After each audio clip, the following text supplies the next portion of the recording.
Buen día, muchas gracias por acompañarnos ahora en el seminario.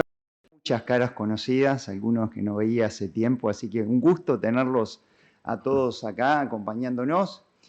Aprovechando que estamos en el Año Internacional de los Pastizales y bueno, la gran idea que tuvo Jerónimo de armar este seminario, de traer una profesora de Francia, de juntarnos para discutir y actualizar algunos de estos temas. Así que buenísima la oportunidad. Son temas que los vamos a seguir discutiendo el resto del año, así que vamos a tener ya estamos teniendo una cantidad de actividades, así que buenísimo. Seminario técnico, así que si tienen alguna duda de la presentación, me paran, por favor, si hay algo que no se entienda. Estamos para discutir, para interaccionar, para hablar sobre elementos técnicos. Y si no, después seguimos con preguntas al final. Pero si hay algo que hay alguna duda o no se entienda, lo hablamos desde ahora. Bien, yo voy a tratar de hablar acerca de algunas herramientas para el manejo de campo natural. Algunas herramientas que tienen,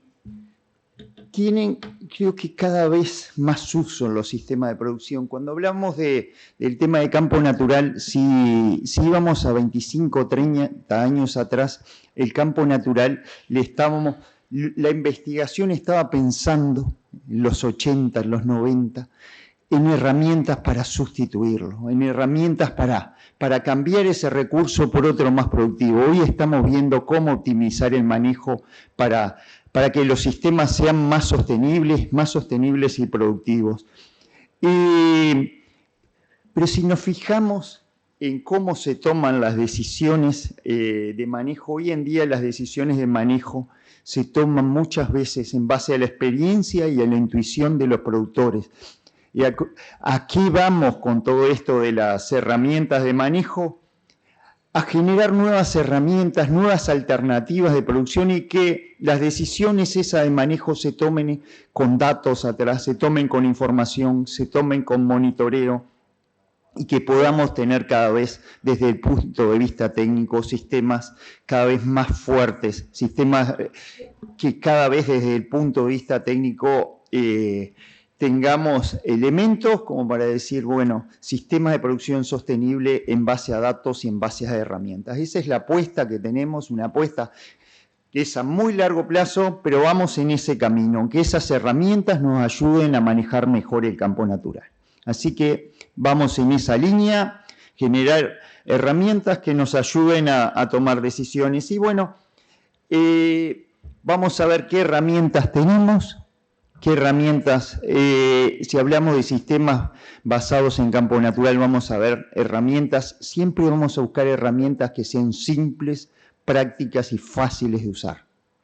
¿Sí? Lo complejo quizás quede en un proceso y nunca llegue a la validación o sea parte de un abordaje superior que nosotros estamos tratando de estudiar para cómo llegar con esas herramientas simplificadas. Así que, bueno, ¿cómo las implementamos en un sistema de producción?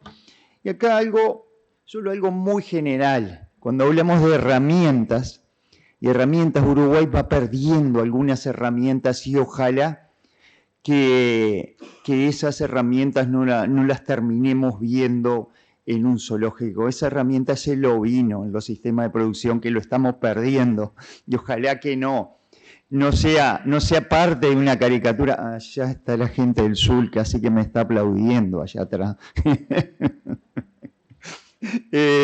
No, pero pensemos que cuando hablamos de esto, de los sistemas de producción, la diversidad de pastoreantes es fundamental. Entonces, empecemos por lo más grueso. Hay temas claves y temas centrales que por suerte se están abordando y cada vez mejor en Uruguay. Lo hablamos un poco con Santiago Scarlato, el presidente de Plan, hoy tempranito. Vamos por un proceso donde estamos cada vez hablando de que tenemos que trabajar con más pasto en los sistemas de producción, que la carga, que la oferta de forraje son elementos claves para manejarlo. hay muy buenas experiencias en esto, como el tema del plato de comida, del plan agropecuario, donde ponemos el plato de comida, los requerimientos que tiene el animal y llevamos toda una balanza a ver cómo estamos. Ahí hemos avanzado mucho y es un elemento central, porque si no manejamos esto, es muy difícil después tener precisión con otros elementos en un sistema de producción basado en campo natural. Como les decía, los ovinos son clave en un sistema de producción, principalmente en campos naturales, en todo lo que es el norte, en basalto. Cuando hablamos de campos naturales sobre suelos superficiales, ahí estamos teniendo un nivel de complementariedad que lo tenemos que utilizar en los sistemas de producción. Después ahí puede aparecer el sistema de pastoreo como relevante, pero tenemos muchos pasos anteriores para manejar oferta, para manejar el pastoreo mixto, para tratar de entender. Y después aparecen otros temas. Yo puse solo el tema de manejo entre comunidades, pero hay un elemento central y que lo trabajamos muy bien en lo que es la mesa de campo natural, es cómo articular las diferentes opciones que tenemos, tanto de productividad forrajera, de manejo animal, en un modelo que nos sirva para optimizar lo que es el manejo del campo natural. Ahí me faltó, pero lo vamos a ver al final de la presentación, cómo articular lo que es el manejo del campo natural con otras opciones forrajeras. Nos quedaríamos colgados si nos amputamos las manos y decimos esto es 100% campo natural. No, los sistemas de producción tienen distintas opciones y en algunos son muy válidos. Por ejemplo, los mejoramientos de campo natural, las praderas, nos ayudan a manejar mejor el campo natural, así como lo que es el tema del manejo del pastoreo animal. Bien, ahora vamos un poco, yo les voy a estar hablando de 4 herramientas principales. Empiezo por la más nueva, Class Pasto, una aplicación que desarrollamos con el colega Martín Durante, que estuvo haciendo un posgrado. Él es investigador de INTA Concepción del Uruguay, estuvo trabajando 3 años con nosotros, desarrollamos esta aplicación para clasificar comunidades. Después vamos a estar hablando del tema cómo monitorear el campo natural con una regla. Si hablamos de una regla, nos decimos una regla. Puede parecer muy poco, con una regla, sí, pero nos ayuda a sostener algunos criterios básicos, a implementarlo y a medirlo. Todo lo que podemos medir lo podemos seguir mejorando. Ahí tenemos la regla básica, acá tenemos después la regla, la versión mejorada, la versión tuning. Esta es la línea Pro. Allá tengo algunos que la usan para el tema del canutillo. Vamos a hablar de esto. Después un modelo que generamos para diferir campo natural, cómo utilizar las distintas comunidades que tiene el campo natural como oportunidades en los sistemas de producción. Vamos a hablar también del tema del mejoramiento de campo nativo, donde tenemos herramientas muy interesantes.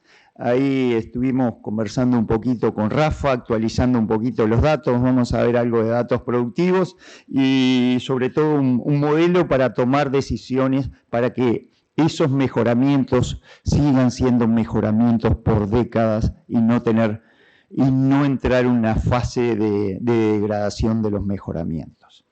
Y por lo último, el trabajo que hicimos en la mesa de campo natural, un modelo para optimizar el manejo del campo natural. Esto primero lo publicamos en una revista arbitrada en el año 2021 y después lo terminamos de discutir y de generar un modelo de cómo intentar que las distintas fichas que hacen a un sistema de producción, cómo ensamblarlas y no quedarnos con aquello que nos decía, tenemos una escalera en los sistemas de producción, agarramos un campo natural degradado, después mejoramos el manejo, pero después que mejoramos el manejo, la única opción era el otro escalón, era hacer una pradera y terminamos una pradera con riego y poco más terminamos en un cultivo. Entonces, Eso no es funcional en un sistema de producción, esa escalera no es funcional, sino que los sistemas basados en campo natural. ¿Y por qué tienen que ser basados en campo natural? Primero porque da la sostenibilidad a largo plazo y es lo que nos ayuda a persistir a las distintas condiciones de clima y manejo. Esa es la base. Arriba después vamos a ver cómo manejamos ese puzzle ahí en ese círculo. Así que vamos a empezar una por una a ver cada una de estas 6 herramientas. Esa es la idea que tenemos para hoy. Bueno, cuando hablamos de estas herramientas, lo primero es conocer bien el recurso, la clave. Cuando hablamos si estamos hablando de sistema de producción, de comunidades que crecen y que interaccionan con el clima, conocer la estacionalidad, conocer, si se pudiera, los distintos tipos de comunidades que puedo tener adentro de un sistema de producción.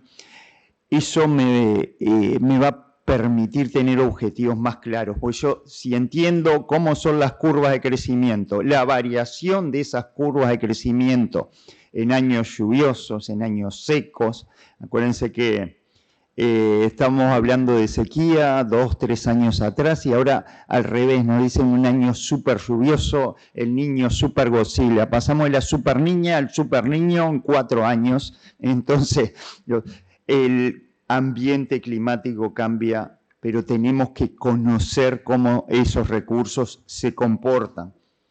Y sobre todo generar planes de manejo adaptativo. No es lo mismo un campo natural como tuvimos en el 2022, 2023, con la sequía donde crecía cero, noviembre, diciembre, enero del 2022, los campos naturales superficiales creció 0. Si tienen algún dato que creció más, puede ser algún tema de falta de validación de los sistemas que estiman la predicción por imágenes satelitales, pero ahí fue 0.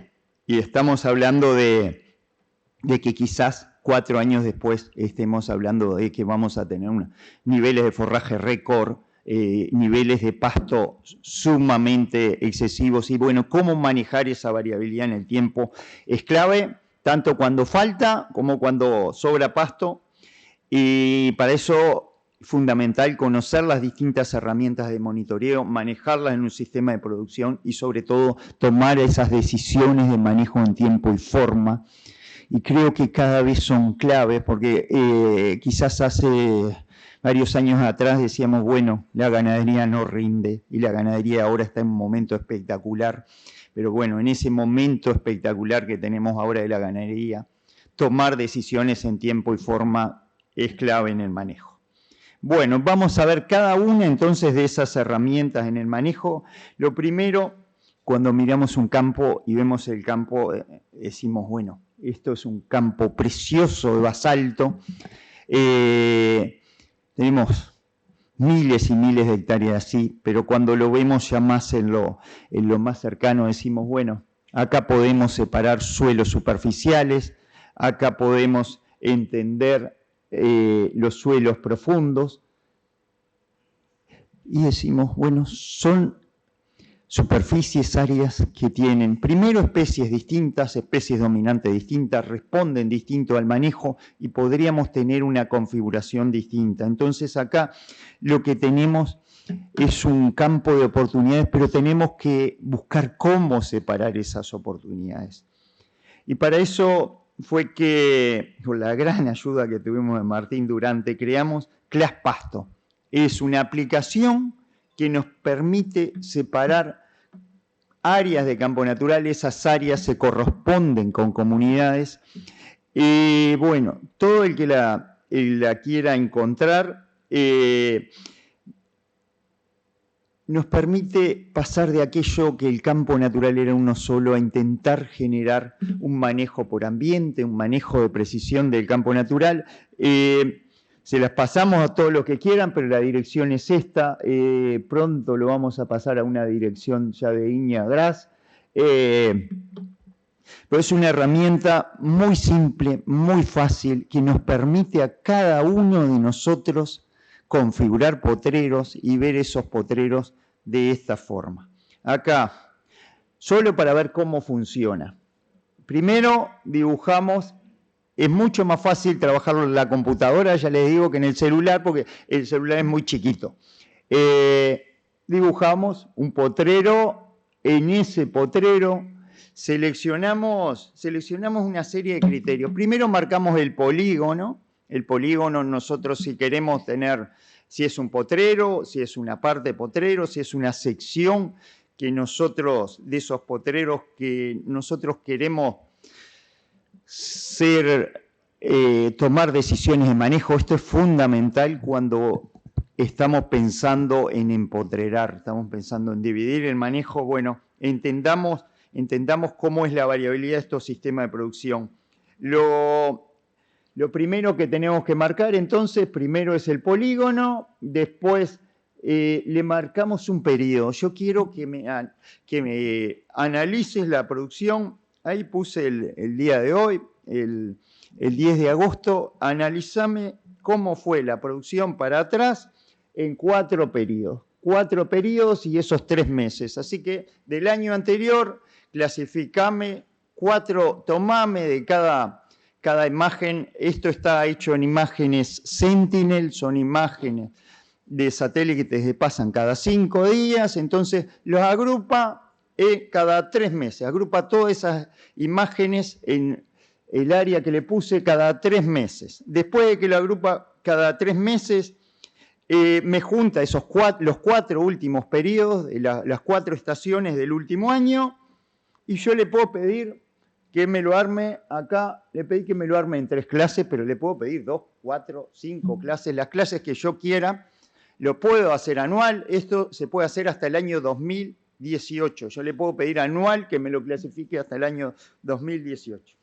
Y después de eso, solo le damos acá clasificar, y después que le damos clasificar, nos empieza a aparecer un mapa. Esto es uno de los campos, un campo en Paso de los Toros, donde le clasificamos un potrero. ¿Y qué es lo que aparecen acá? La comunidad azul son los suelos más profundos, después suelos intermedios, acá aparecen en rojo, y después en verde los suelos muy superficiales. Hay distintos productores que lo han hecho, distintos técnicos. Rafa Robato lo ha probado en Artigas. Ahí tenemos una situación muy similar, quizás en la situación de Rafa Robato allá cerca de Masoyerte, tiene mucho más todavía campos superficiales encima. ¿Y qué es lo que aparece acá como última herramienta? Entonces, ¿cómo fue en el último año, por ejemplo, cómo ha sido estación por estación el índice verde de cada una de las comunidades? Y abajo lo que nos dice es el área que tiene cada una de las comunidades. En algunos lugares salen muy agrupadas y muy fáciles. Esto después lo tenemos que cotejar en el campo, le ponemos poner 2, 3, 4 comunidades. Y si lo hacemos primero, después siempre tenemos que terminar en el campo revisándolo, pero algo ya nos dice algo, dónde parar. Si le ponemos 5 comunidades y hay 2 comunidades que son muy parecidas, es que realmente son lo mismo, y ahí volvemos a 4 o a 3. Diego. Sí, por supuesto.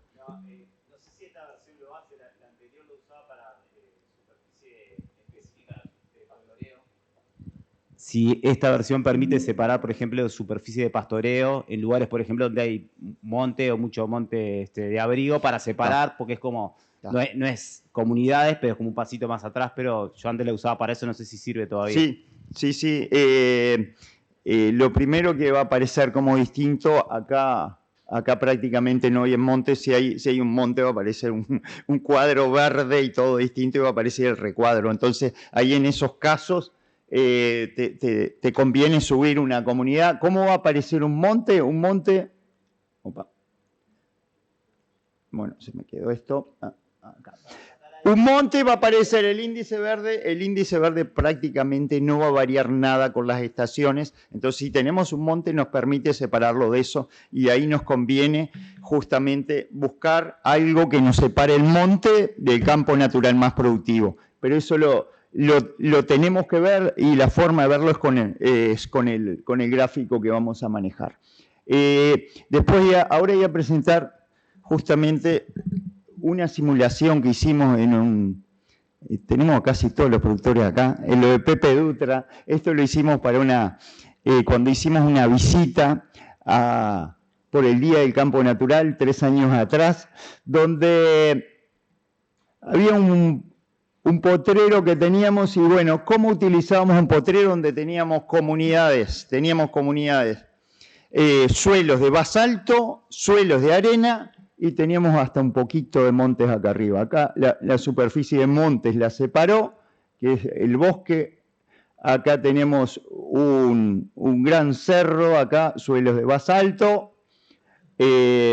Lo pudimos separar en dos y después aparecía todos los campos de arena y como una propuesta que podía ser útil. Bueno, como si yo esta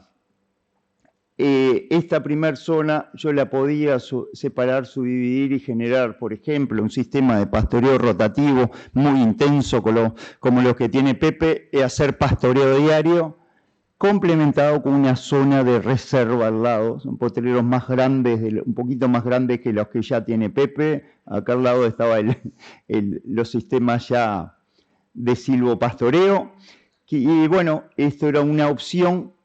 Y bueno, acá, por ejemplo, no tenía ninguna utilidad generar una subdivisión, pero sí podía funcionar muy bien como área de reserva. Acá tenemos una producción muy fuerte de forraje en verano, suelos arenosos, muy profundos, con una productividad muy alta, varían, tiene que ser muy fuerte una sequía para pegar acá, pero acá en un sistema de pastoreo esto puede ser muy funcional porque damos toda la vuelta en el sistema de pastoreo y esto funciona como reserva. No está el nivel óptimo de forraje acá, por ejemplo, en las primeras parcelas, cuando estamos terminando, se puede hacer un pastoreo ahí en un área de reserva que funcione como amortiguación a un sistema de pastoreo. Esta es una de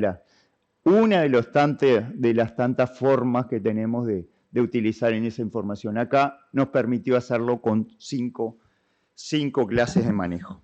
Bueno, pasamos al tema regla. Este quizás es uno de los más antiguos. Ahí esta primera edición lo hicimos de homenaje a Elvio Berreta, alguien que no sabemos dónde lo vio, pero esta regla él la dibujó en un papel y la rescató después. Virginia Porcile fue quien la rescató con el proyecto UFIP y ahí fue donde se hicieron las primeras reglas. Después ya creo que ya vamos como 8.000 reglas. Después las reglas se siguieron difundiendo. El plan hizo una versión mucho más avanzada ya con densidades de las distintas comunidades en el resto del año, pero bueno, es un semáforo. Es un semáforo que nos permite saber cómo estamos. Y en épocas que decíamos, a partir del 2008, 2010, empezamos a decir tenemos que trabajar con más pasto. Acá ya decíamos, por lo menos para las grandes comunidades de Uruguay, para las principales comunidades de Uruguay que son dominadas por el pasto horqueta, Waxonopus affinus, generamos una referencia muy buena, sobre todo dónde posicionarse. Y ahí esto lo decíamos, la mesa de campo natural lo empezamos a decir y después lo empezamos repitiendo todos como loro. No sabemos hasta cuándo lo vamos a tener que repetir. Algún día, si ven que nos pasamos el loro, nos dicen, saquen otro tema, sigan diciendo el más pasto. Ahora lo vamos a tener que acotar un poco el más pasto, pero el tema era salir de esas situaciones y que todos como un mismo lenguaje, sea el Ministerio, sea Facultad de Agronomía, sea el Plan Agropecuario, sea INIA, sean distintas gremiales, sean distintas sociedades, hablemos de precisamos pasto en el sistema de producción, porque el pasto es fundamental. Si no tenemos fotosíntesis, no tenemos esa captura de luz, primero el sistema ya no funciona. Y ahora después vamos a ver por qué no funciona. Y eso es lo que da el crecimiento y ahí entramos en un círculo virtuoso. Pero lo primero es tener pasto en el sistema de producción. y ahí empezamos a tener ya una cosecha de forraje verde. Esa cosecha de forraje verde nos permite mejorar mucho lo que es la producción animal.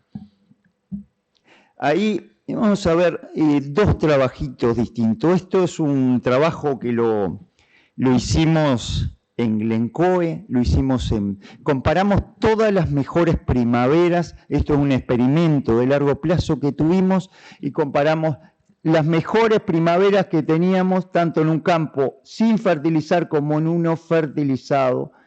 ¿Qué pasaba con distintas alturas de remanente? Ahí agarramos muchos años para atrás y vimos en los momentos de pico de producción de forraje. Octubre, noviembre y diciembre, cómo era el rebrote posterior en función de cómo había quedado el remanente. Acá abajo tenemos, abajo es la altura de forraje remanente, de arriba es el crecimiento que teníamos. ¿Tá? Entonces ahí vimos, esto era recría terneros o vaquillonas en pastoreo continuo. Ahí lo que hacíamos es regular la carga. Este sí fue un experimento put and take. Regulamos la carga o la oferta de forraje en función de la altura del pasto, regulamos la oferta que teníamos. Y vimos que se daba, ya sea en los campos fertilizados como en los no fertilizados, se daba la misma tendencia. Los dos teníamos empezábamos a tener, cuando bajábamos de los 4 centímetros, empezábamos a caer y caía muy fuerte la producción de forraje. Ahora empezamos con un experimento ya mucho más grande. Tenemos en pastoreo rotativo, ahí ya tenemos sistemas de producción, ahí estamos hablando de cada una de esas unidades de manejo, tenemos 50 hectáreas, en un experimento que es... Sí. Sí, primavera. Noviembre es pico de producción en primavera, y lo que pudimos ver acá, no sé, porque este lado no funciona de un lado solo a ver acá. Acá es que son las tasas pico de producción en primavera, que es donde tiene más impacto el remanente y el sobrepastoreo, ¿no? Y es donde lo podíamos hacer más difícil. Octubre, noviembre o diciembre de distintos años y poníamos la altura del remanente y vemos que podía estar arriba de los 30 kilos. Si nosotros teníamos remanentes entre 4 y 6 centímetros, podíamos estar en el campo natural, y abajo podíamos caer, si teníamos 2 centímetros, a menos de 20 kilos. Entonces multiplicamos casi los dos por 2 con solo la altura del remanente, y más todavía después con los campos naturales fertilizados. Era la misma tendencia, lo mismo que pasábamos, y teníamos 60, 70 kilos o tenemos 40 o 50 kilos. Ya era más difícil tener un campo natural, es muy difícil un campo natural fertilizado donde nosotros ajustamos carga y todo, tener esas situaciones imprevistas de 1 o 2 centímetros de forraje. Bien, este es en el experimento que tenemos ahora, en el experimento de largo plazo, donde es sistemas de pastoreo rotativo, con la vaca, con la oveja, una escala muchísimo mayor. Acá las parcelas eran en pastoreo continuo, pero tenían 2 hectáreas, estaba todo muy, muy regulado. Acá, cada uno de los sistemas de producción, son 3 sistemas de producción, uno con 2 potreros, pastoreo rotativo en 2 potreros, pastoreo rotativo en 8 potreros o en 32 potreros. Cada uno de esos sistemas tiene 50 hectáreas. Y acá son los grandes números. Esto lo hicimos también con la ayuda de Martín Durante, que nos ayudó a sistematizar toda la información. Y acá solo lo que vimos es cómo, en función de la altura del forraje remanente, cómo iba haciendo el crecimiento posterior. Acá están todas las estaciones del año, todos los momentos, y por eso tenemos esta variabilidad de datos. Hay momentos secos, momentos muy lluviosos, pero lo que queríamos ver era cómo era la asociación entre la altura del forraje remanente, y si lo miramos a grandes números, es prácticamente lo mismo. Debajo de los 4 centímetros empieza a caer la producción de forraje Y pues lo que vimos también, el que más pasto tiene que tener límites, y sobre todo en sistemas de pastoreo rotativo, donde el manejo es más difícil y es más frágil también en estos sistemas de producción. Estoy hablando comunidades dominadas por Axonopus affinis, por Paspalum notatum, en la pastura base original.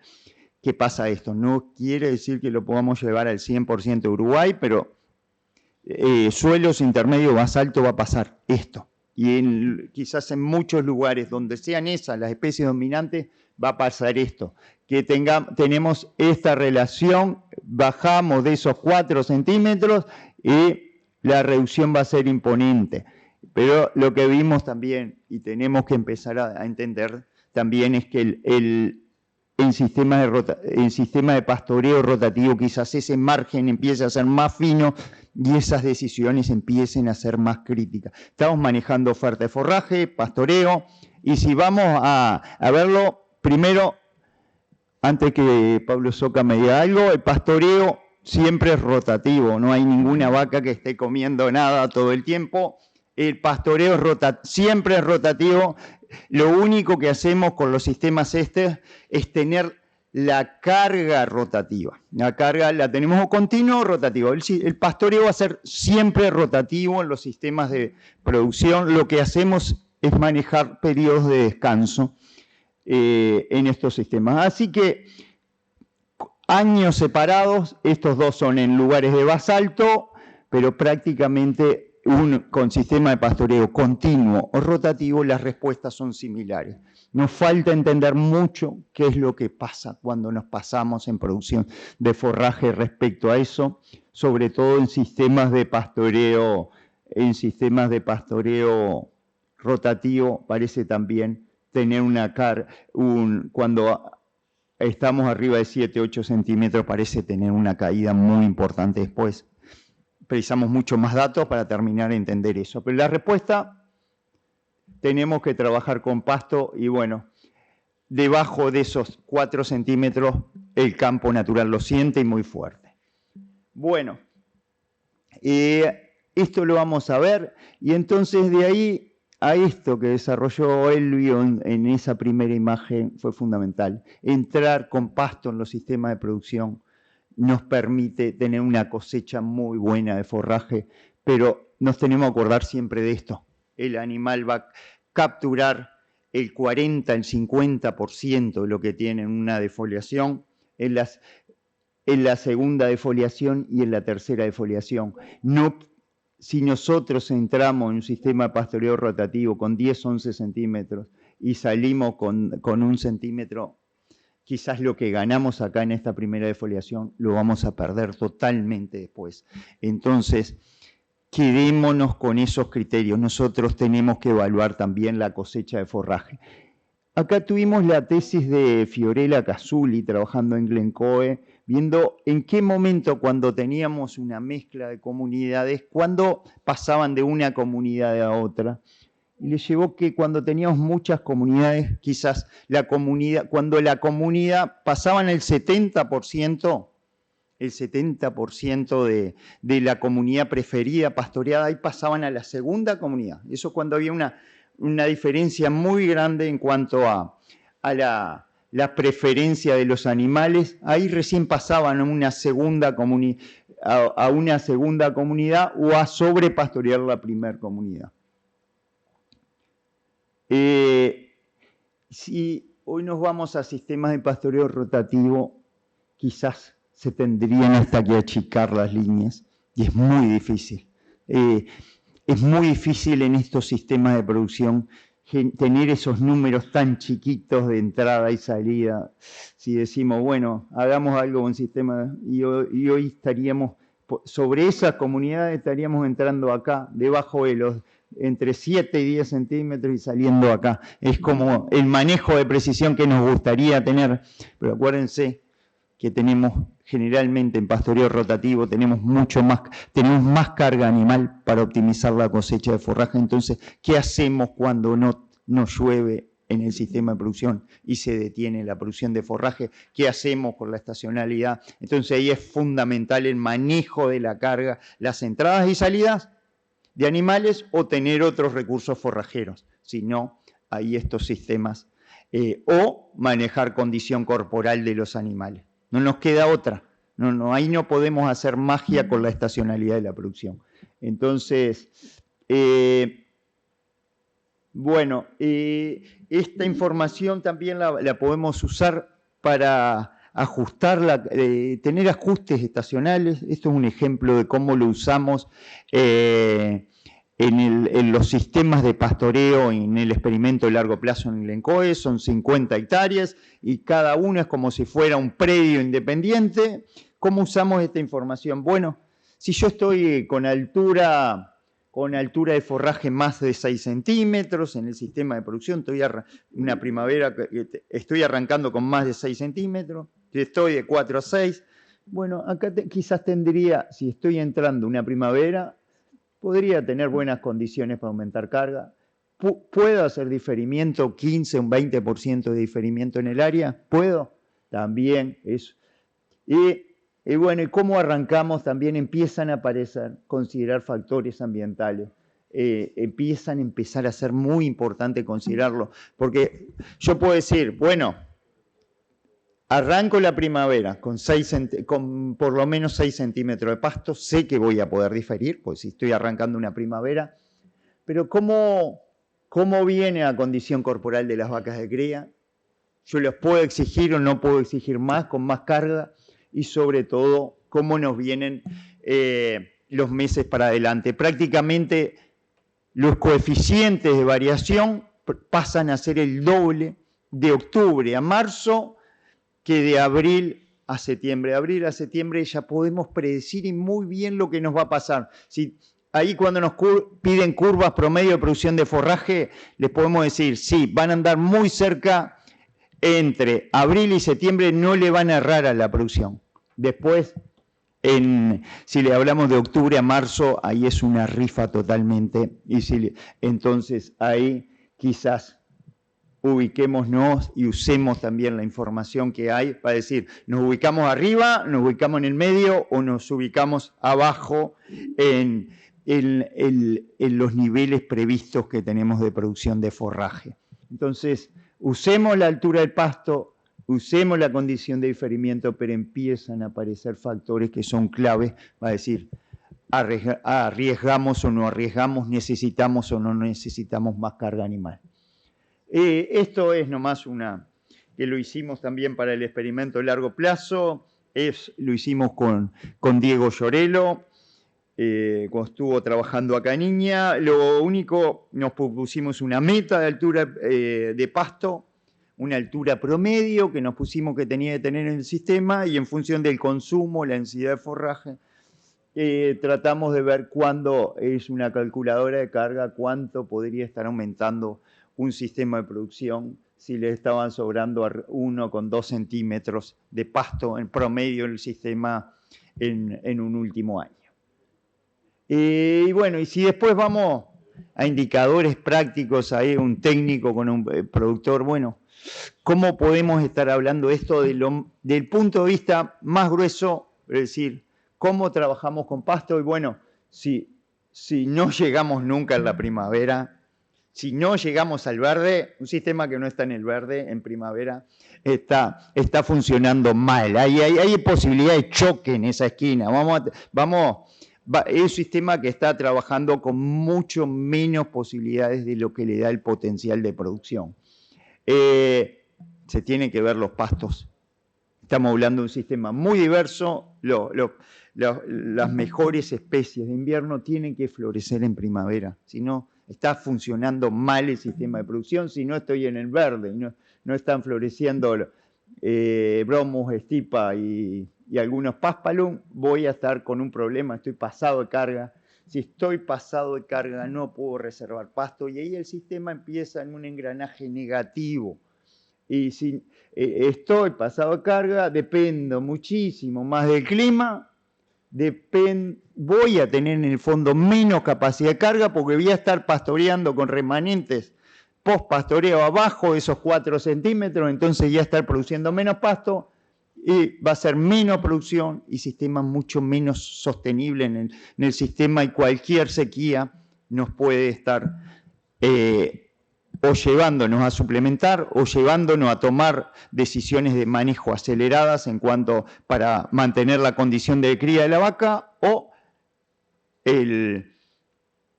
estar perdiendo directamente el sistema de producción por tener justamente menor cosecha de pasto. Ahora nos vamos a pasar a una versión 2 de la regla. Algunos ya la tienen, los que tienen canutillo son unos favorecidos. ¿No, Rafa? Son favorecidos. Bueno, esta es la versión 2 de la regla, esta es la regla del canutillo, y acá lo que tiene es los 10 pasos que tenemos en temas claves para ajustar a los sistemas de producción. Lo primero es cuando tenemos una comunidad de canutillo, lo primero, si no queremos que se nos transforme en un canutillar, separarlo del resto.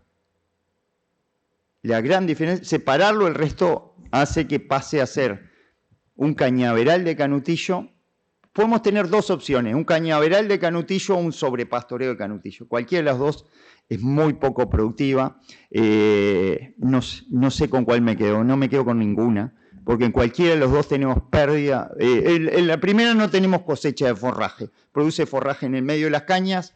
El único problema del canutillo son las cañas, produce forraje de excelente calidad que no es accesible en el medio. Pero las cañas no son palatables para los bovinos ni para los ovinos, entonces tenemos ese problema, un problema de acceso al forraje, que es enorme. La solución es sobrepastorearlo. Sobrepastorear nos lleva pérdidas de peso animal enorme. Entonces, falta de cosecha o pérdida de peso, ninguna de las dos. No estamos para regalar nada en este momento. Entonces, 4 temas clave: separar y subdividirlo. Lo primero, separarlo. Si se puede subdividir, esta es una especie que responde muy bien a los descansos en los sistemas de producción con pastoreo rotativo. Ajustar la carga animal y el sistema de pastoreo pasa a ser muy fácil después cuando nosotros le sacamos las cañas, y es una especie que responde muy bien a la fertilización con nitrógeno. Y bueno, y después pasamos ahí al final, si tenemos nuevamente tallos y forraje muerto, pasamos a esa época. Esto es el primer lugar donde lo validamos en 30 hectáreas, en lo de Mauro Riani, en Masoyer. Un productor que dividió, empezó a manejar canutillo, ya lo tenía en un sistema de pastoreo rotativo, lo único que empezó a agregarle nitrógeno, y él llegó casi a producir 500 kilos de peso vivo en recría en un año, manejando fertilización con nitrógeno, y en algún momento agregó fósforo también. Las claves acá, en esta especie, es una especie que se identificó muy bien los tiempos de descanso, trabajaron en un sistema de pastoreo rotativo en la Universidad de Santa María, Fernando Cuadro, con niveles de producción muy, muy altos, tratando de buscar este rango óptimo de pastoreo, que está entre 25 y 35 días en primavera, verano, y justamente evitar todo esto, el sobrepastoreo acá o las pérdidas de calidad de forraje acá. Entonces buscar ese rango de pastoreo. Es una especie que tiene muy buena calidad de forraje, aunque no parezca, pero el forraje tiene que estar, las hojas verdes tienen que estar sin caña. Sin cañas, las cañas verdes las comen, y podemos llegar a tener esta respuesta en producción de pasto que dista mucho de un canutillar. Y acá sí, por la estructura de planta, tenemos un sistema, y de ahí a que la regla sea totalmente distinta. Se regla con entrada y salida, ahí ya los 20, 25 centímetros para entrar, 10, 15 centímetros, no nos podríamos, por lo que es la estructura de la planta, una planta muy sospechosa, no podríamos bajar de esos 10, 15 centímetros de remanente. Cualquier segunda o tercera defoliación, vamos a estar ya dañando el rebrote acá en el sistema de producción. Y por eso ahí, si la salida, si estamos debajo de estos 10 centímetros, ahí es muy clave siempre el forraje remanente. Es quizás, si me tienen que decir, ¿dónde me paso yo? ¿Me puedo pasar un poquito? Y bueno, Le puedo errar un poquito a la entrada, pero no le puedo errar a la salida. Si yo le erro a la salida también entro en esa fase yo consumo 2 veces un MACO, yo bajo mucho lo que es la capacidad o el rebrote de producción después. Lo mismo que veíamos para las comunidades de Notatum y Axonopus, acá es muy importante el criterio de salida. Y esto si lo llevamos, esto es la cartilla técnica 95 de INEA, si lo llevamos sistema de producción, así como tenemos el calendario hortícola en el libro de Banco Seguro, acá tenemos el calendario de manejo del canutillo. Mes a mes, ¿qué es lo que podemos hacer? Primero separar y subdividir, si no lo hicimos. Si lo hicimos, eliminar el forraje viejo, los tallos. Ahí la rotativa funciona muy bien. Estamos viendo una segunda herramienta que creemos que puede funcionar igual o mejor todavía con los rolos. El tema de los rolos quizás una herramienta de arrastre que se pueda sacar el forraje, los excesos de caña manteniendo el forraje verde, y quizás sea una forma de hacerlo en forma más barata sin cortar el forraje verde, sobre todo cuando tenemos canutillos que vienen pasados del año anterior y lo único que queremos es sacar los tallos. Son herramientas que las estamos empezando a probar, pero pueden llegar a ser muy útiles. Los rolos que ya ni se usan, ya que en el arroz se usaron durante mucho tiempo, pueden pasar a ser muy útiles para eliminar el forraje viejo. Después es una planta que responde muy bien a la fertilización con urea, aplicarla antes de una lluvia prevista entre 30 y 50 milímetros. La respuesta es increíble, por niveles de producción podemos estar arriba de los 20 kilos de materia seca por kilo de nitrógeno. Y ahí tenemos que iniciar el pastoreo. Si decimos, es lo más parecido a un pastoreo con un sorgo perenne. Bueno, es lo más parecido que hay, pero esto lo tenemos en el campo, no lo tenemos que plantar.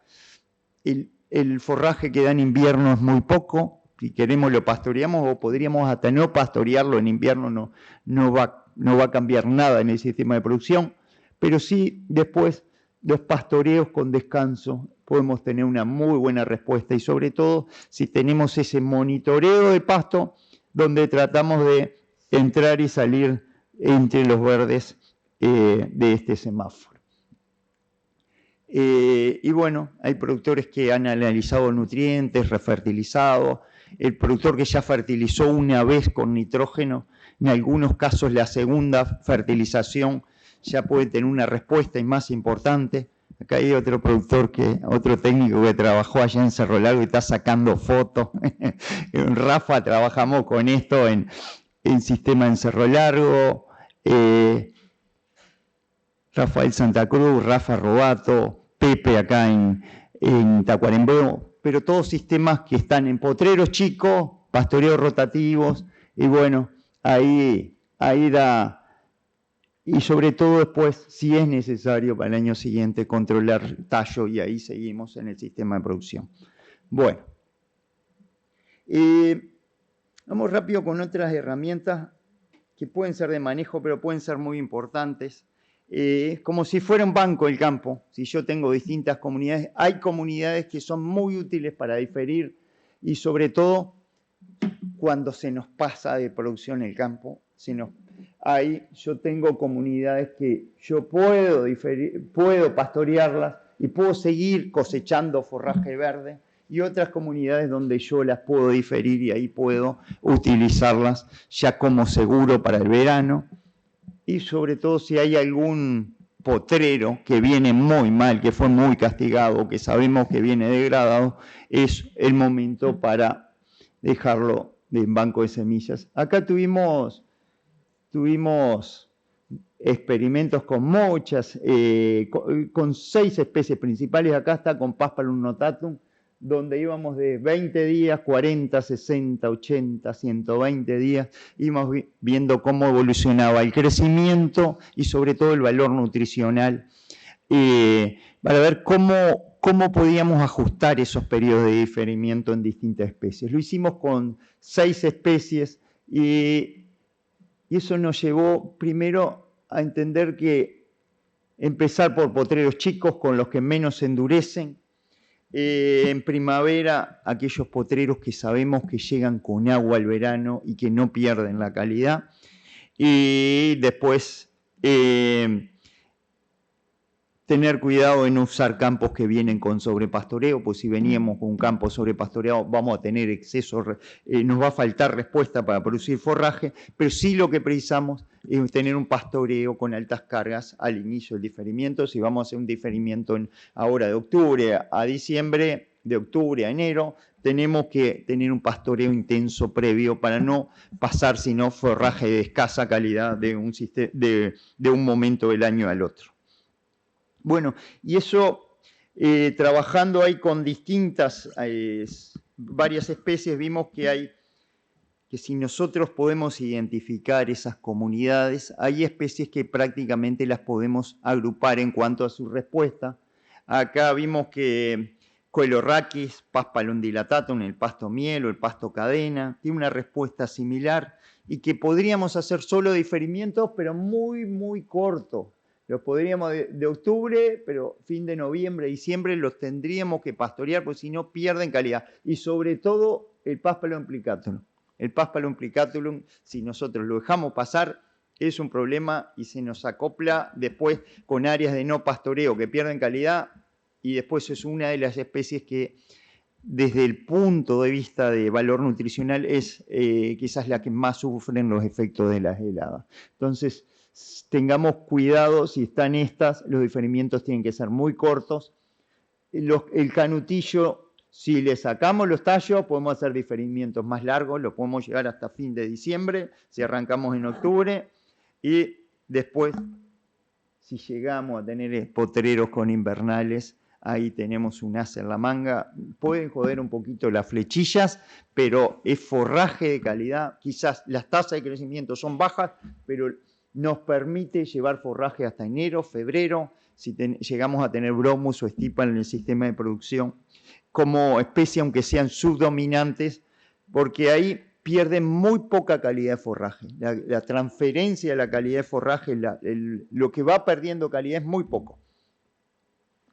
Así como si tenemos Paspalum notatum, Axonopus affinis, tenemos gramilla, o si tenemos mejoramientos, ahora después que vamos a ver con Inia lotus rincón o con Inia basalto, nos conviene pastorearlos. Ahora vamos a ver por qué nos conviene pastorearlos. Pero son especies, estas especies no acumulan mucho forraje y pueden perder la calidad de forraje muy rápido, así que si tenemos que hacer pastoreos, en esto no tenemos por qué diferir en el sistema de producción. Lo mismo con las intersiembras de campo naturales, el momento de cosechar el forraje. Son especies, tanto el lotus rincón como Inia basalto, florecen y florecen muy bien a altas presiones de pastoreo. Bueno, vamos a ver el tema de los mejoramientos. Ahí quizás, esto si lo vemos varios años después, si nos fijamos en la década del 80 que queríamos cambiar el campo natural, teníamos quizás pocas opciones para manejar el campo natural, y frente a aquello que se decía cambiemos el campo natural, una de las opciones que teníamos es esta visión tradicional de los mejoramientos. Agreguemos trébol blanco, lotus corniculatus, pongámosles mucho fósforo y que vamos a tener una pradera preciosa, muy linda. Lo único que va a durar muy poco también el sistema de producción, va a durar hasta que llegue la primer sequía, y después esto donde domina el trébol blanco en los suelos profundos anda muy bien, se instala muy bien, en suelos profundos de basalto, en suelos profundos del centro, del este, en cristalino. El tema es que estas especies no son persistentes. Lo mismo que pasa en las praderas, pasaba en mejoramiento, lo único que si le decíamos mejoramiento, nosotros acá lográbamos, después de ese que perdíamos la persistencia, teníamos un empeoramiento, vamos a decirlo. Lo buscamos como solución, pero nos quedamos en el camino porque con niveles altos de fósforo donde dominen las leguminosas, le quitan por exclusión competitiva, le quitan el esqueleto al campo natural, dejan dejan de persistir en esa competencia. Si le damos mucho fósforo a treo blanco y al lotus, ganaban frente a las gramíneas del campo natural, frente al Pasparum notatum, el Axonopus, el Colorraquis. Después de esto, en muchos lugares, sobre todo, conocemos los gramillales y una situación ya muy difícil de volver atrás. ¿Qué estamos manejando acá? Una nueva generación de mejoramiento. Empezó primero con el Lotus Rincón, también se probó mucho, hubo mucha experiencia con el Lotus Rincón, mucha experiencia de agregarle 1000 kilos de fosforita al Lotus Rincón, que también terminaban, si andaba una gramilla cercana, terminaban en gramilla. Porque lo que tenemos que cuidar es el balance leguminosas-campo natural. La leguminosa que agregamos tiene que ser parte del campo natural, pero no tiene que ser dominante en el campo natural. Y entonces esta nueva visión de los mejoramientos es utilizar bajas dosis de fósforo, especies mucho más adaptadas a convivir con las gramíneas perennes, ahí el Lotus Rincón, el Lotus Ignea Basalto son fundamentales, y buscando persistencia de más de 20 años. Sí, acá les voy a mostrar 19 años, datos que me los pasó Rafa, mejoramientos que no han perdido nada. Esto es en Ignea Glencoe, 50 hectáreas, empezó durante muchos años, después le preguntamos a Rafa algo más, instalado en el año 2007, el año que viene va a cumplir 20 años de mejoramiento, se ha fertilizado solo 8 veces y ha tenido un uso clave. Terneras, recría de terneras, 3 meses de recría de ternera en invierno y después el uso es la vaca de cría. En agosto, ahora pasamos de ternera, se cambian esas terneras a las vacas de cría. Y si lo vamos a ver, las terneras ya en vez de perder peso ganan 200 gramos por día. Esto es un promedio de 7 años y nos permite una producción ya importante con las terneras. Entonces nos sacamos el problema de tener la necesidad quizás de tener pasturas cultivadas o de suplementar en el sistema de producción. Y si eso lo combinamos, esos 3 meses de pastoreo de ternera, después lo combinamos con el tema del uso en vacas de cría, salen las terneras, entran las vacas de cría, acá los mejoramientos. Esto se hizo muchos años en pastoreo continuo. Ahora estamos en 4 potreros, Rafa. 3 potreros. Un pastoreo se hace en 3 potreros en 50 hectáreas, pero mucho tiempo muchos de estos datos fueron en pastoreo continuo.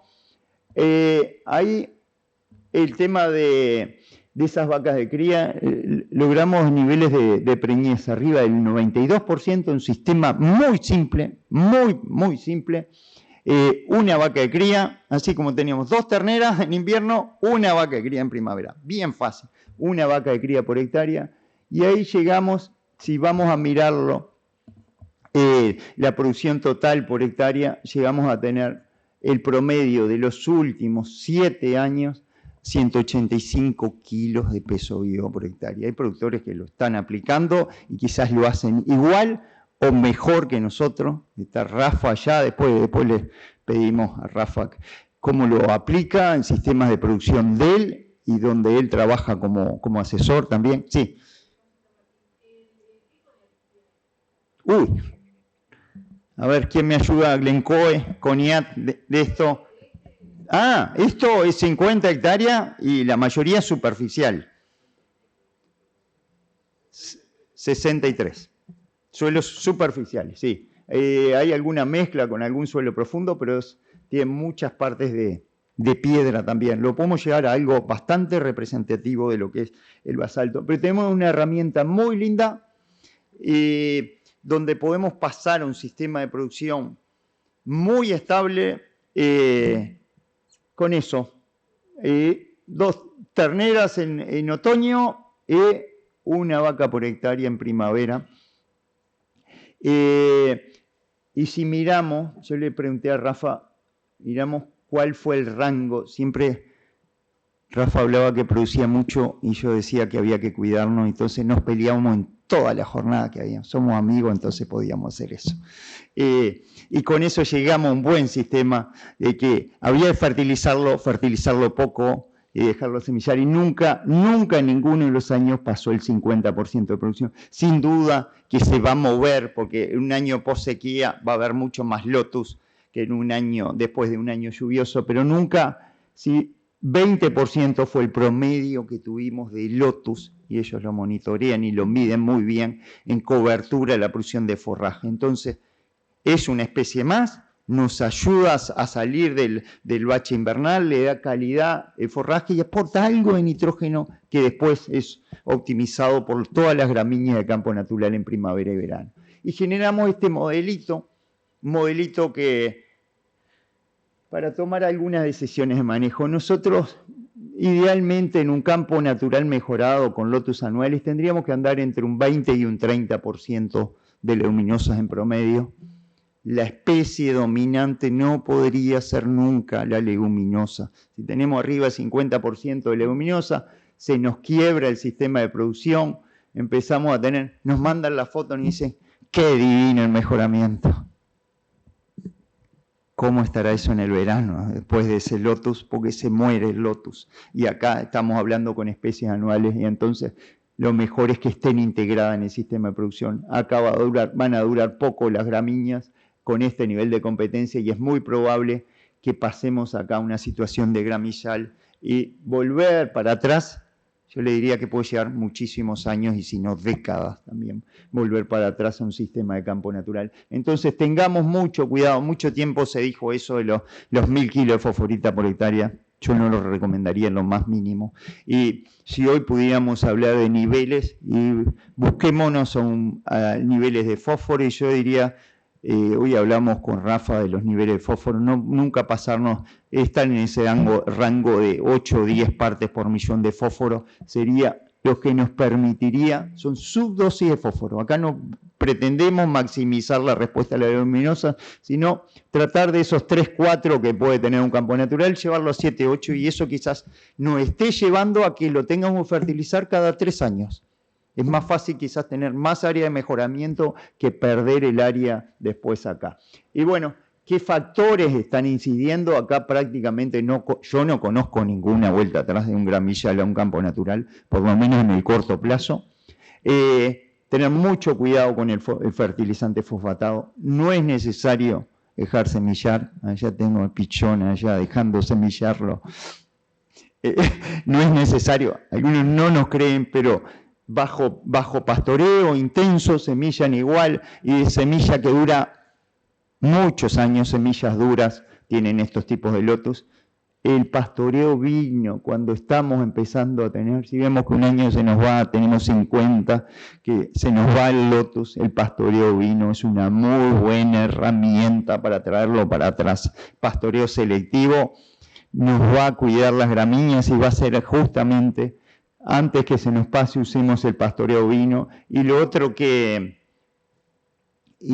nos ayuda a esa sobrecompetencia es la sequía, un año post sequía. Si nosotros decimos, tengo poco pasto post sequía, quiero acelerar todo, le meto fósforo al mejoramiento, lo dejo semillar en post sequía, es el momento más débil del esqueleto del campo natural, que son las gramíneas, que es el Paspalum notatum, el Axonopus, los distintos tipos de Paspalum van a estar prácticamente sin forraje, y yo los pongo en una situación en la cual van a perder y van a ser totalmente, van a tener una sobrecompetencia en contra. Así que tengamos en cuenta, si pudiéramos fertilicemos los años lluviosos, donde el campo natural va a estar muy bien y la leguminosa va a precisar mucho de ese fósforo, y no después de los años secos, por más que sea una necesidad. ¿Quiero?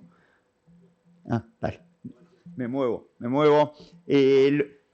Lo último. Esto es quizás una de las herramientas y quizás mucho más conceptual. Después Andrea va a estar hablando de modelos, ella es quien sabe de modelos, pero esto lo hicimos en base a la mesa de campo natural. Primero, mostrar que los sistemas, por decir, yo manejo bien el campo natural o yo quiero tener muy bien al campo natural, no están en contra de otros sistemas, sino que desde el punto de vista de producción, si yo quiero tener un muy buen ajuste de la oferta de forraje, usar bien el método de pastoreo, también un sistema de producción, yo puedo utilizar estas otras herramientas. El año pasado tuvimos una jornada en Arévalo, en productores que ya saben, son campos muy arenosos y saben que no producen nada de forraje en invierno. O hacen un muy buen control de la carga animal. Acá hay productores que lo hacen muy bien, que sacan y ponen carga animal y lo hacen muy bien. El caso de Pepe Dutra. O si no, tenés que irte a pasturas cultivadas, pues si no, no podés tener una carga animal alta en esos sistemas de producción, no podés aprovechar el pico de producción de forraje que es muy alto. Entonces, precisamos una combinación en el sistema de producción. Genética, sí, es muy buena la genética y es cada vez mejor la genética en Uruguay, pero para aprovechar la genética precisamos tener pasto de calidad también. El tema de la suplementación, siempre la suplementación se analiza desde el punto de vista de los kilos que preciso para tener un kilo de peso vivo. La respuesta animal. Muy pocas veces se analiza la suplementación, cómo evito yo el sobrepastoreo del campo natural, cómo evito caer de esos 4 centímetros para abajo donde rápidamente el campo natural me va a producir la mitad. Bueno, pongamos esa otra cuenta en el sistema de producción. No son solo los kilos a kilos, porque si no ahí lo estamos llevando a la suplementación a un sistema de feedlot. La suplementación tendría que entrar en cuanto me permite manejar mejor el campo natural. Bien, esto si ya lo llevamos a una estrategia de manejo adaptativo, ya en un sistema de producción, lo que me permite es prepararnos. Ya, si usamos estas herramientas, monitoreamos, sincronizamos el manejo animal a la estacionalidad del forraje, ajustamos la oferta de forraje, y ahí, ya cuando vamos con estas herramientas, podemos tener los módulos de reserva de forraje en el sistema de producción. Con eso nosotros nos anticipamos a posibles efectos de sequía y podemos tener módulos de producción intensiva también que nos permitan zafar a la estacionalidad de la producción del campo natural. Entonces, son elementos que van juntos en el sistema de producción, no es que uno choque con el otro.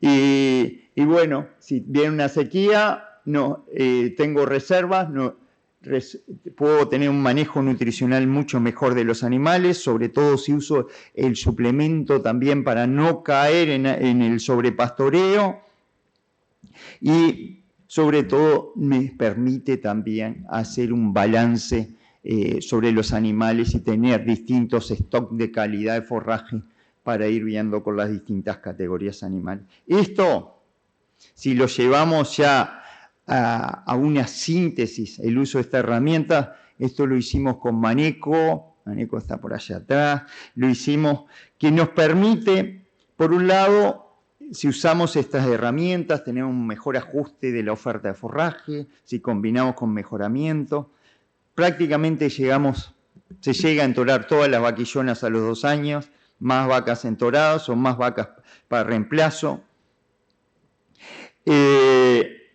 Por otro lado, tengo más terneros, más peso, terneros más pesados al destete. Entonces empiezan, y con lo que vale el ternero este año, ¿no?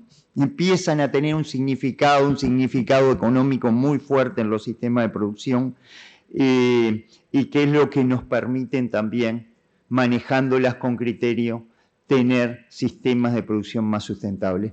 La idea era eso, presentarle algunas herramientas, cómo las podemos organizar en el sistema de producción. Muchas otras están en construcción y no las hemos presentado, pero la idea era ver sobre todo estos temas y bueno, poderlos discutir entre todos. Así que bueno, muchas gracias y arriba con las preguntas.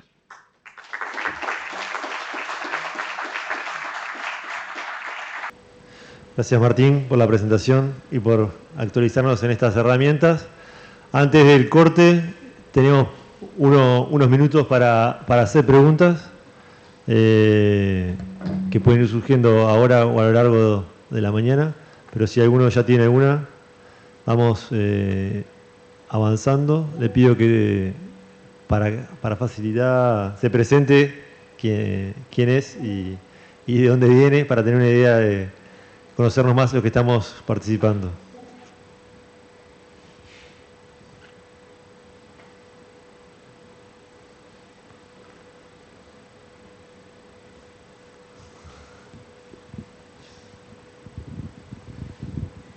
Buen día, Martín. Joaquín Villagrán por acá, de Tacuarembó. Buenas. Cuando estabas haciendo los comentarios en relación al Lotus y mostraban las fotos, ¿qué tipo de Lotus es el que estaban usando? Esos eran de un Lotus Rincón.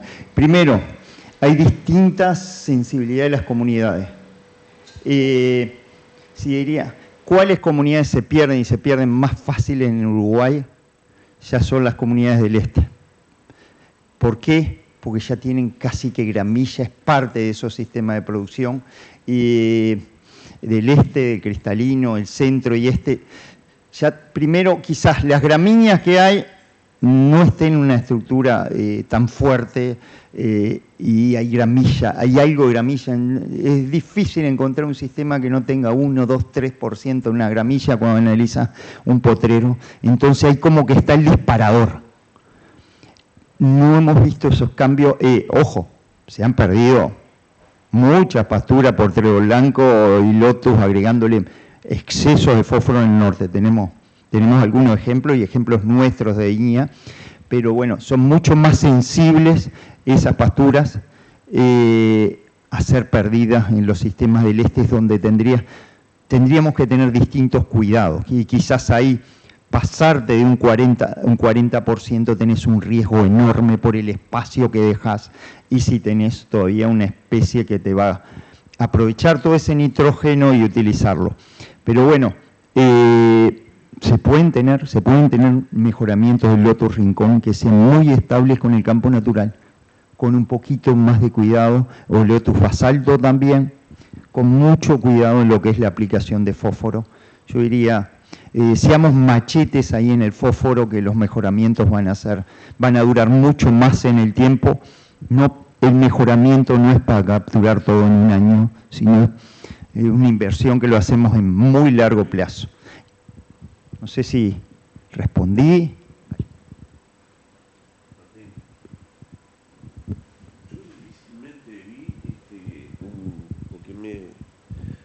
Hablaste de basalto, el experimento de Rafael, me gustaría que Rafael lo diga. Yo nunca vi un cambio de dinámica en basalto hacia gramilla. Probablemente en otras comunidades sí, pero hay un cambio con otra composición hacia malezas enana, pero no tanto a gramilla, pero sí en campo del noreste, cuestas sedimentarias sí, pero en basalto difícilmente. Vi otro tipo de dinámica, pero no hacia gramilla.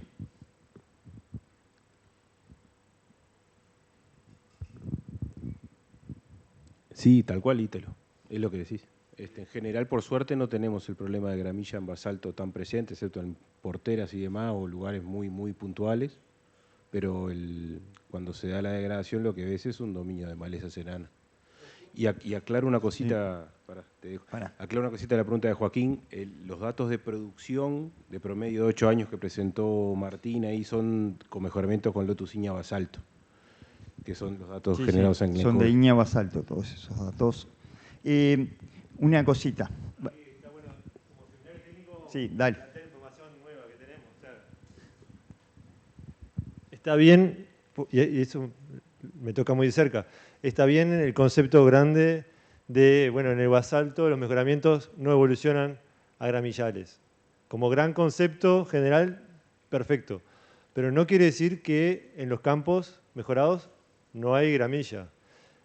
No solamente la portera, como decía Rafa, sino adentro, lo que no tienen es la dimensión, la evolución tan rápida hacia dominancia como vemos en el este. Pero no quiere decir que no estén en una proporción más chica y en menor volumen, pero están. Lo que sí se ve mucho más en el basalto es la presencia de ryegrass que es mucho más dominante, y de todo lo que es el complejo de anuales. Entonces, cuando uno ve la historia para atrás, tengamos cuidado que no estemos viendo el capítulo anterior, o sea, estemos viendo el capítulo anterior al que vimos en el pensando en la evolución que tienen, los niveles de fósforo que se van acumulando y los cuidados para adelante. O sea, sí, hemos tenido, así lo hacemos en dúo con Jero, hemos tenido algunas experiencias, algunas nuestras también de INE, mejoramientos que se han perdido y han ido primero a raíz y después, si se les sigue aplicando fósforo o hay muchas leguminosas, algunos han terminado en ciperáceas, por ejemplo. Es la oportunista que esté allí. Sí, es la oportunista que esté allí para capturar el nitrógeno ese y el espacio que hay en exceso. Si está un Capina Noni, va a entrar el Capina Noni. Es la que esté allí para que ocupe y tome esos recursos. Como hay mucho menos gramilla, no lo toma. Pero bueno, entendemos que a esos niveles, llegando hasta un máximo de 20 a 30%, el nitrógeno, primero la competencia se minimiza con las gramíneas nativas y el nitrógeno que puede quedar es prácticamente todo aprovechado por esas especies de campo natural. Pero bueno, el problema se da mucho más en el campos mucho más abiertos, hay más suelo desnudo y donde hay alguna gramillita, eso se magnifica. Diego. Agradezco el micrófono, así queda grabado.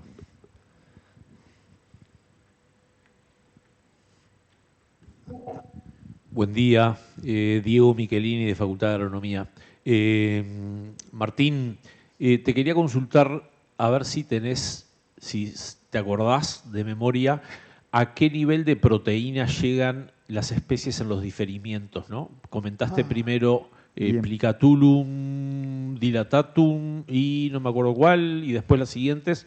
Al momento de aprovechar el diferimiento, ¿te acordás a qué valor de proteína llegan?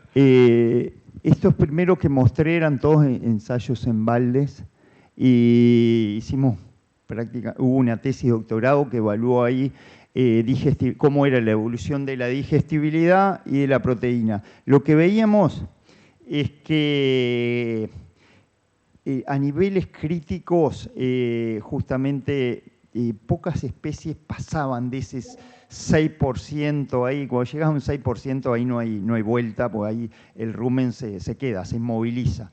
Pero llegabas al 6% prácticamente a los 80, 100 días en las especies más complicadas, en Plicatulum, Coelurrhachis, en Paspalum dilatatum también. Ahí tenías que cortar. Después, algo que sí vimos es que el canutillo, como vos lo fertilizás con nitrógeno en Lemo, es muy poquito el nivel de nitrógeno en hoja. Una especie que consume, lo usa para crecer, por ejemplo, y ahí no cambia mucho el valor nutricional del canutillo. Tenés más forraje verde que es más aprovechado nomás. Lo que sí veíamos es que nutricionalmente, si bien la proteína cae más, pero cada vez valores más altos. Una planta con 20 días tiene un nivel muy alto de proteína, sobre todo la C3, pero la digestibilidad y la energía siempre andaba con valores más bajos. Caía, pero desde un nivel más bajo. Caía menos, pero entraba a ser más restrictivo. Si me preguntás qué es más restrictivo, sin duda que va a ser la energía y no la proteína. ¿En las invernales te acordás de esos valores de proteína? En las invernales, cuando lo hicimos en balde, arrancábamos en 20% de proteína y terminamos en 14%. Tenía un ciclo, tanto Bromus como Stipa arrancan 20% en hoja verde, precioso, y después ya a los 80 días ahí quedaban 15, 14 y después se movían muy poco. Muchas gracias, Martín. Un poco por qué las invernales. Esto lo hicimos en otros experimentos o muestreos. Una hoja o un tallo muerto de Stipa, un tallo o una inflorescencia puede tener casi la misma proteína que tiene una hoja verde de una gramínea C4. Entonces, trasladar, aunque sea hasta forraje muerto de una especie C3, puede ser muy útil en un sistema de producción. Y cuando hablamos, por ejemplo, estamos hablando de 8 o 9% de proteínas que podemos tener en tallo o en inflorescencia. Entonces, nos sirve hasta para trasladar forraje muerto. Lástima que tenemos muy pocas veces son especies dominantes la C3.